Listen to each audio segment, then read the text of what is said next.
বর্ণাঢ্য রাজনৈতিক জীবন সেই আমার জন্মের আগেই ১৯৮৪ সাল থেকে বিএনপির চেয়ারপারসনের দায়িত্ব পালন করে আসছিলেন আপনার কি বলে যে ৩ বারের প্রধানমন্ত্রী বেগম খালেদা জিয়া।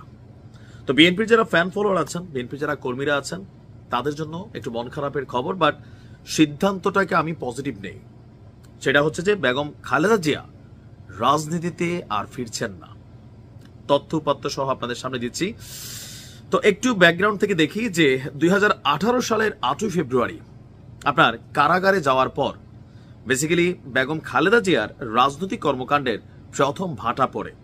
আর এরপর থেকে কারাগারে থাকা অবস্থায় বিভিন্ন ধরনের অসুস্থতায় কিন্তু তিনি ভুগেছিলেন। আর এই সরকার পতনের পর তিনি সুস্থতার জন্য বাইরে বের হয়েছেন এবং একটা লম্বা সময় পরে তিনি বিদেশে চিকিৎসা নিতে গিয়েছেন।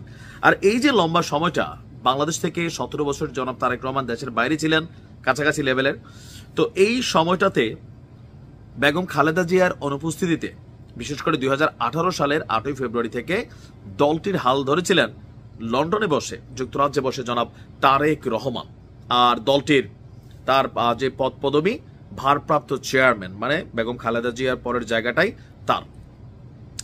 এখন আগামীতে রাজনীতিতে তিনি সক্রিয় হবেন কিনা এটা নিয়ে দলীয় নেতাকর্মী সাধারণ মানুষের একটা কৌতূহল ছিল যে এখন তিনি মোটামুটি সুস্থ হয়ে আসছেন, এখন নিশ্চয় তিনি এসে রাজনীতিতে সক্রিয় হবেন।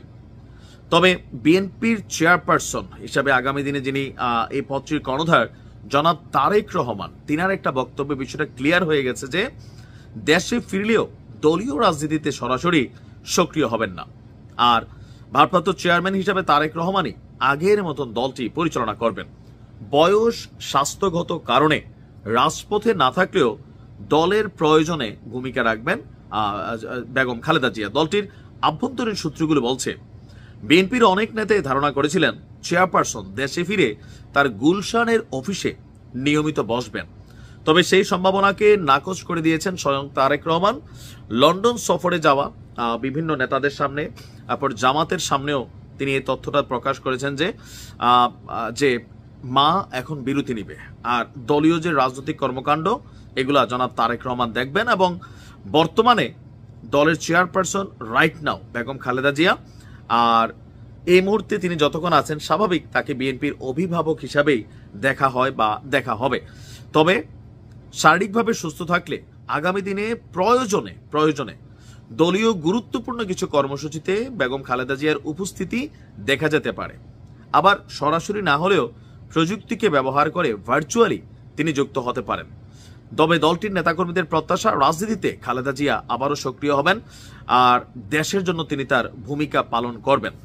এখন এটা যে এরকম হতে পারে, যেমন ধরেন নির্বাচন ইস্যুতে বিভিন্ন জায়গায় বেগম খালেদা জিয়ার যে ইমেজ বা ওনার জন্য সমর্থকরা যারা আছেন তাদের যে ক্রেজিনেস, তো সেইটার তো একটা ভিউ আছে বা এটা একটা ভ্যালু আছে দলকে একত্রিত করা, গোছানো। কারণ বিএনপির মধ্যে অনেক বিভক্তি আছে, বিশেষ করে যখন দীর্ঘ ১৭ বছর পর ক্ষমতার কাছাকাছি যাচ্ছে।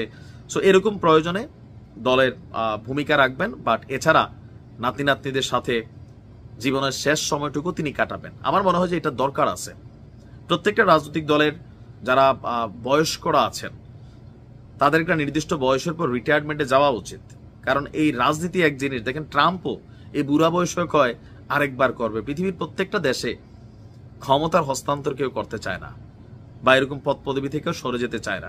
তবে বেগম খালেদা জিয়ার এই সিদ্ধান্তটা খুবই সুন্দর একটা সিদ্ধান্ত। দোয়া করি আল্লাহ যেন ওনাকে সুস্থ রাখে। ভালো থাকুন। আসসালামু আলাইকুম।